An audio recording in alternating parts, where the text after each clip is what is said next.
Hello, everyone, and welcome to our module on cholinergic drugs. So, cholinergic drugs are drugs that interact with acetylcholine receptors. So, let's talk about where in the human body you find acetylcholine receptors. Well, the big place is in the parasympathetic nervous system. Most effects of this system are mediated by acetylcholine binding to muscarinic receptors. There's also one special place in the sympathetic nervous system where acetylcholine receptors are important, and that's in sweat glands. Sweat glands have M3 receptors, and this is how your sympathetic nervous system produces sweat. And then finally, you also find acetylcholine receptors in the somatic system, which controls our voluntary muscle functions. But this is not mediated by muscarinic receptors. This is mediated by nicotinic cholinergic receptors. So let's talk briefly about cholinergic drugs that interact with nicotinic receptors. So these receptors, as I said, are found on muscle fibers. And when you activate them, what you get are muscle spasms and fasciculations. Now, we don't have a lot of drugs that are nicotinic agonists, but some muscarinic drugs that are muscarinic agonists also bind to nicotinic acetylcholine receptors. And so an adverse effect of some muscarinic agonist drugs that we'll talk about later is that they cause muscle spasms and fasciculations, and this is because of binding to nicotinic receptors. And then there are a number of drugs that are nicotinic antagonists. These drugs are paralytic drugs like succinylcholine. They're used in anesthesia. I talk about them in detail in the anesthesia section, but when you antagonize or block nicotinic receptors, what you get is paralysis. There's really only one drug that's a nicotinic agonist that you need to be familiar with, and that's varenicline. Varenicline is a central nervous system nicotinic acetylcholine receptor partial agonist.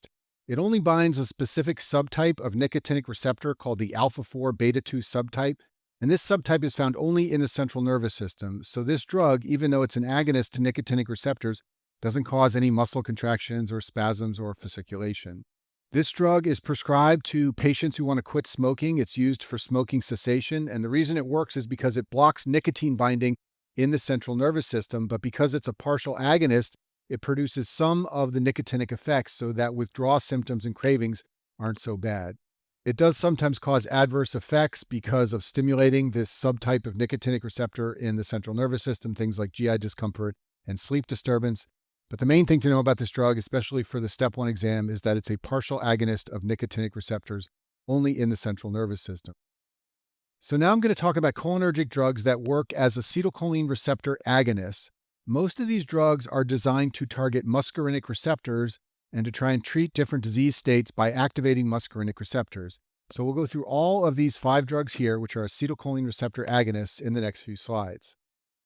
Before we talk about these muscarinic agonist drugs, let me briefly talk about the difference between a tertiary and a quaternary amine. So an amine is a nitrogen-containing group in a molecule, and a tertiary amine is a nitrogen that has 3 carbon bonds. Pilocarpine, shown here, is a tertiary amine. It has a nitrogen with 3 carbon bonds. You don't need to know these chemical structures for step 1. I'm just showing you the structure so you understand what I'm talking about. In contrast, bethanechol is a quaternary amine. It has a nitrogen with 4 carbon bonds. And so the reason this is important is because tertiary amines like pilocarpine can penetrate the blood-brain barrier. In contrast, quaternary amines cannot cross the blood-brain barrier. And so these 2 facts I've listed here, the difference between these types of amines, is going to be important when we talk about these different drugs. Let's start by talking about bethanechol. So this is the chemical structure of bethanechol shown in the slide here. You don't need to memorize this structure. I'm just showing it to you so you can understand how this drug works. So you can see that its structure is very similar to acetylcholine. So it will bind to muscarinic receptors just like acetylcholine.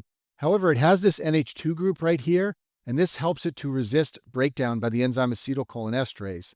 So as a result, what bethanechol does is bind to muscarinic receptors, but have a longer duration of action than acetylcholine. Also, it has this beta-methyl group, which I'm circling with my pen right here, and this helps bethanechol to have reduced activity at nicotinic receptors. So because of these features of its chemical structure, it basically has muscarinic activity only. And it's used in situations where you want to activate muscarinic receptors. So for example, patients who have decreased GI motility, this is called ileus, this commonly happens after surgery, they can be administered bethanechol to stimulate the GI tract and cause it to start moving. Also, patients who are retaining urine, you can give them bethanechol. It will stimulate muscarinic receptors in the bladder, and this can help patients to void. Carbachol is another muscarinic agonist drug. It's basically a niche drug that's only used as eye drops to cause pupillary constriction. It has activity at nicotinic and muscarinic receptors, so if you were to give this systemically, it could cause a lot of muscle contractions and spasms. It has an NH2 group very similar to bothanicol, so this helps it to resist breakdown by acetylcholinesterase and produce activity at acetylcholine muscarinic receptors with an increased duration of action. So as I said, its main role is as eye drops used topically for pupillary constriction. There are M3 receptors on the iris sphincter muscle, and when carbachol activates those, this produces miosis or pupillary constriction. Another cholinergic agonist type drug is methacholine. Methacholine basically has the same chemical structure as acetylcholine, except that methacholine has this beta-methyl group present. This is similar to the beta-methyl group that you find on bothanicol. And so because of the presence of this beta-methyl group, methacholine has reduced nicotinic activity, so it doesn't have much effect on skeletal muscles. It also has some acetylcholinesterase resistance. And so methacholine is really only used in one niche circumstance. It's used as an inhaled drug for the diagnosis of asthma. At very low dosages, patients with asthma will develop bronchoconstriction to methacholine, and this can be used to support the diagnosis of asthma if it's not otherwise clear. Pilocarpine is another muscarinic agonist type drug. It stimulates muscarinic receptors and also to some degree can stimulate nicotinic receptors. It's basically used in three situations. The first one is in glaucoma. Once again, it's useful as an eye drop because it binds to M3 receptors, and this causes miosis or pupillary constriction, and that increases the drainage from the anterior chamber, and that's why this drug is helpful in glaucoma. It can also be given as an oral pill in patients with Sjogren's syndrome who have dry mouth. It will bind to muscarinic receptors on salivary glands and increase saliva production. And then finally, a special situation is in the diagnosis of cystic fibrosis. There's a test called the sweat test where pilocarpine is placed on the skin and it binds to those muscarinic receptors on sweat glands to produce sweat. Now, pilocarpine is a tertiary amine, so it can cross the blood-brain barrier. So one of its side effects, although it's not common, is that it can cause seizures, and this is by crossing the blood-brain barrier and interacting with acetylcholine receptors in the brain. Also, it is a nonspecific muscarinic receptor agonist, meaning it can bind to M1 receptors, M2, M3, and so on. So when it binds to M2 receptors in the heart, this can cause bradycardia and hypotension. So one of the feared side effects of this drug is that it can cause someone to faint by slowing their heart rate.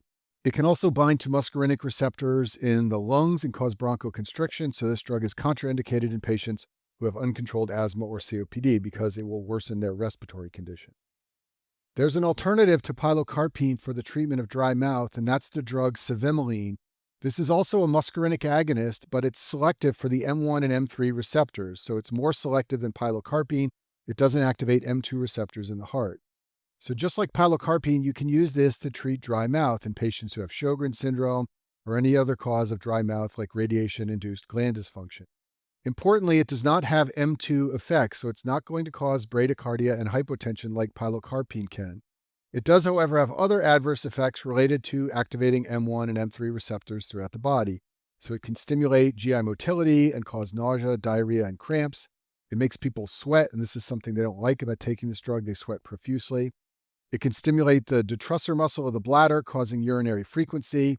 And then because it constricts the pupil, this can cause blurred vision. So patients will develop miosis. They can have trouble accommodating near vision. It can be especially problematic to drive at night because you need your pupil to dilate to allow light in. But if you're on this drug, your pupil will be contracted, and that can make night vision difficult. Okay, next let's talk about drugs that are cholinesterase inhibitors. So these drugs inhibit the enzyme acetylcholinesterase. This enzyme breaks down acetylcholine at synapses. And so by inhibiting this enzyme, acetylcholine has a longer duration of action. And as a result, these drugs are basically indirect cholinergic receptor agonists. They don't directly bind to the receptor, but they boost activity at the receptor by inhibiting the enzyme acetylcholinesterase. All 7 of these drugs listed on this slide here are cholinesterase inhibitors. These last 3 are used only in Alzheimer's disease, and so we'll go through these 7 drugs in the next couple of slides. So shown on this slide are the 4 drugs that are cholinesterase inhibitors that are used outside of Alzheimer's disease. I've listed their chemical structure and half-life. You do not need to memorize these things. I'm just showing them to you on this table so that you can understand how these drugs work. Okay, the first drug is neostigmine. It's a quaternary amine, so it doesn't cross the blood-brain barrier and produce central nervous system effects. It has a very short half-life, and this can be used sometimes to treat ileus. It will stimulate the GI tract and increase motility. It's also sometimes used in the treatment of myasthenia gravis. Myasthenia gravis is a condition I talk about in other videos. It's associated with neuromuscular weakness. And so the idea here is that neostigmine will boost the level of acetylcholine and nicotinic receptors on muscle fibers, and this will improve the weakness associated with myasthenia gravis. Pyridostigmine is a cousin of neostigmine. It's also a quaternary amine. It doesn't go into the brain. It has a longer half-life, and its main use is in treating myasthenia gravis. Let's skip physostigmine for a minute and talk about edrophonium. It's another quaternary amine with a very, very short half-life. This drug really isn't used much anymore in the modern era, but it used to be used for the diagnosis of myasthenia gravis. You could administer it to someone with neuromuscular weakness, and if their muscle function improved very quickly, that could help make the diagnosis. But we have better ways to diagnose the condition now. Okay, and then our last drug is physostigmine. It's the only tertiary amine of the 4 drugs on this list, which means it's the only drug on this list that crosses the blood-brain barrier and can enter the central nervous system. It has a very short half-life, but its main use is in treating anticholinergic toxicity, which I talk about in another video. But if a patient has been poisoned with something that has anticholinergic activity, all their acetylcholine receptors in the brain and in the peripheral nervous system are being blocked. So physostigmine is one of the antidotes because it will cross into the brain as well as activate receptors in the periphery. And basically, it will boost acetylcholine activity throughout the body, and this can help overcome anticholinergic toxicity. Okay, now let's talk about cholinesterase inhibitors that can be used as Alzheimer's therapy. There are a number of drugs that fall into this group. This includes drugs like donepezil, rivastigmine, and galantamine. All of these drugs are tertiary amines, so they're able to cross the blood-brain barrier and enter the central nervous system. They're also selective for receptors in central nervous system synapses, and this gives them some benefit in Alzheimer's therapy. For reasons that are incompletely understood, when you activate acetylcholine in the central nervous system, you can improve some of the symptoms of Alzheimer's, although the effects of these drugs is limited and it doesn't cure the condition. Now, for your step 1 exam, they're not going to expect you to know how to treat Alzheimer's disease, but they will want you to understand the adverse effects of these drugs. And hopefully these make sense to you because they're all related to activating muscarinic receptors, acetylcholine receptors, outside the brain throughout the body. So patients who take these drugs can develop GI symptoms like nausea and diarrhea. That's because these drugs stimulate GI motility. M2 receptors and the heart can be stimulated. This can lead to bradycardia. And then rarely patients can develop seizures. This is from increased central nervous system acetylcholine activity. And this occurs because these drugs fall into that tertiary amine category where they can cross the blood-brain barrier. I've touched on this already, but I want to emphasize this point, and that is the fact that COPD and peptic ulcers can be made worse by cholinergic medications, whether they are acetylcholine receptor agonists or acetylcholinesterase inhibitors. Drugs that have either of these actions here can worsen COPD and peptic ulcers.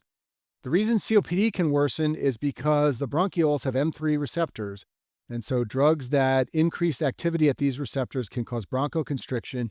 And if someone has a history of COPD or also asthma, they can have a flare of their disease. In the stomach, there are M3 receptors on parietal cells, and when they're stimulated, they produce acid. So that means that acetylcholine agonist drugs and cholinesterase inhibitors can increase gastric acid production. This can worsen ulcers. So patients who have peptic ulcer disease can see their symptoms get worsened on drugs that activate acetylcholine receptors. Okay, now let's switch gears and talk about anticholinergic drugs. So these are drugs designed to block muscarinic acetylcholine receptors. They're used in all these conditions listed here on this table. There are lots of drugs that fall into this category. Many of them are listed on this table here. And what I'm going to do in the next few slides is highlight certain drugs in this table and tell you when they're used and why they're used. So let's start with atropine. So atropine is the classic muscarinic antagonist drug. Its main use clinically is in patients who have bradycardia. It's part of the ACLS algorithm, which is the algorithm everyone follows when managing patients with cardiac arrest. And so when you administer this drug, a patient who has bradycardia will see their heart rate go up. That's the idea. If they have life-threatening bradycardia causing hypotension and low cardiac output, this drug will raise the heart rate. And if a patient overdoses on this drug, which is very rare, but if a patient were to do that, they would develop an anticholinergic toxidrome, which I talk about in another video. But this is a classic clinical presentation where cholinergic receptors throughout the body are being blocked. That can happen from a number of drugs, including an overdose of atropine. Scopolamine is an anticholinergic drug that can be used to treat motion sickness. So, one of the reasons some people develop motion sickness is because there's an overactivity of the neurotransmitters acetylcholine and histamine in the central nervous system triggered by motion. And this leads to nausea and vomiting. So, one of the things you can do if you're going to be on a long car ride or a boat ride or an airplane ride and you think you might get motion sickness is you put a patch of scopolamine behind your ear. This will elute scopolamine, which will be absorbed and block M1 receptors in the central nervous system, and this will decrease motion sickness. You can also use antihistamines to prevent or treat motion sickness, drugs like meclizine and dimenhydrinate. So the good thing about scopolamine is that you can take it before your boat ride and you won't get motion sickness. The bad thing is it causes all these side effects here related to blocking muscarinic receptors throughout the body. So you can block muscarinic receptors on salivary glands. That can give you dry mouth. You can have urinary retention because you need muscarinic activation to urinate. You can also see decreased GI motility from scopolamine, and that can lead to constipation. These are the kind of things you want to focus on with cholinergic and anticholinergic drugs. For your exams, they're not going to expect you to treat conditions. They're going to want you to understand the side effects related to the receptors being blocked. In the ophthalmology videos, I talk in detail about mydriasis, which refers to pupillary dilation. This is often required when we want to do eye exams on patients. And so there are a number of anticholinergic drugs that are used to cause mydriasis when you want to examine the back of a patient's eye. These drugs are given as eye drops. All of these drugs here can be used. And when you administer them, you will block muscarinic receptors in the eye, and that will lead to pupillary dilation as shown here. Anticholinergic drugs are sometimes used in the treatment of Parkinson's disease. So I talk about Parkinson's in another video, but it's a disease related to central nervous system dopamine depletion. And so when there's less dopamine activity in the brain, you get a relative excess of acetylcholine activity in the brain. Basically, you can think of acetylcholine and dopamine as always being in balance with one another. And so in Parkinson's, when you lose dopamine, you get overactivity of acetylcholine effects in the brain, and that leads to some of the Parkinson's symptoms. So anticholinergic drugs can be used to restore so-called dopamine acetylcholine balance. Drugs that are used in this manner are drugs like benztropine and trihexylphenadil. Overactive bladder can be treated with anticholinergic drugs. So overactive bladder causes a specific type of urinary incontinence called urge incontinence, which I talk about in other videos. But urge incontinence refers to the sudden urge to urinate followed by involuntary leakage before the patient can get to the bathroom. And this is caused by overactivity of the detrusor muscle of the bladder. So the signal for the detrusor muscle to contract comes from acetylcholine acting on muscarinic receptors. So anticholinergic drugs decrease detrusor contractions, and that can lead to less urge incontinence. One of the drugs that used to be used for this purpose was oxybutynin. It's a non-selective muscarinic antagonist. Problem with this drug is that it made the urge incontinence better, but it caused other anticholinergic side effects like dry mouth and sedation. There are newer drugs that are selective for the M3 muscarinic receptor found on the detrusor muscle. These drugs have less side effects, and this includes drugs like solifenacin and tolterodine. You can use anticholinergic drugs as inhalers to treat COPD. Drugs that are used in this way are ipratropium and tiotropium. They block M3 receptors on bronchioles, and this relaxes bronchiolar smooth muscle and causes bronchodilation, and that makes these drugs effective for treating COPD. Glycopyrrolate is a muscarinic antagonist that you'll often see used in the hospital to minimize airway secretions. So when patients are going to have surgery and be intubated, the tube in the throat can stimulate airway secretions, which can be a problem when you're trying to ventilate the patient. So preoperatively, glycopyrrolate is sometimes administered to reduce airway secretions. Same thing with patients who are going to have endoscopy, a GI procedure. You don't want a lot of saliva and secretions in the back of the throat when you're trying to put a camera into the body. So glycopyrrolate can be administered to decrease airway secretions and other secretions. This drug doesn't cross the blood-brain barrier, so it won't affect the central nervous system. It does, however, have side effects after the patient has their surgery or endoscopy, and these are all related to blocking muscarinic receptors. So they can have dry mouth and constipation from blocking muscarinic receptors in the GI tract. In the genitourinary tract, the detrusor muscle won't contract, so they can develop urinary retention. This presents with fullness of the bladder and pelvic pain. In the eye, their pupil is going to become dilated, and this can cause them to have blurry vision. It can also cause bright lights to be hard to see because your pupil is dilated. And then finally, blocking muscarinic receptors in the heart can cause tachycardia and palpitations. And then I'll finish with one slide and talk about tricyclic antidepressants, which are drugs I talk about in the psychiatry section. These are old antidepressants. They were developed in the 1970s. They're not used much anymore in the modern era, but they were said to be broad spectrum drugs, meaning that in addition to having effects on serotonin that helps depression, they also had antihistamine effects, antimuscarinic effects. They could even block alpha 1 receptors and cause hypotension. But because they had antimuscarinic effects, many of the side effects of these drugs were anticholinergic. So patients who took these drugs for depression would sometimes have their mood improve, but big problems would be constipation and dry mouth. And all this is related to antimuscarinic or anticholinergic side effects. And that concludes our module on cholinergic drugs.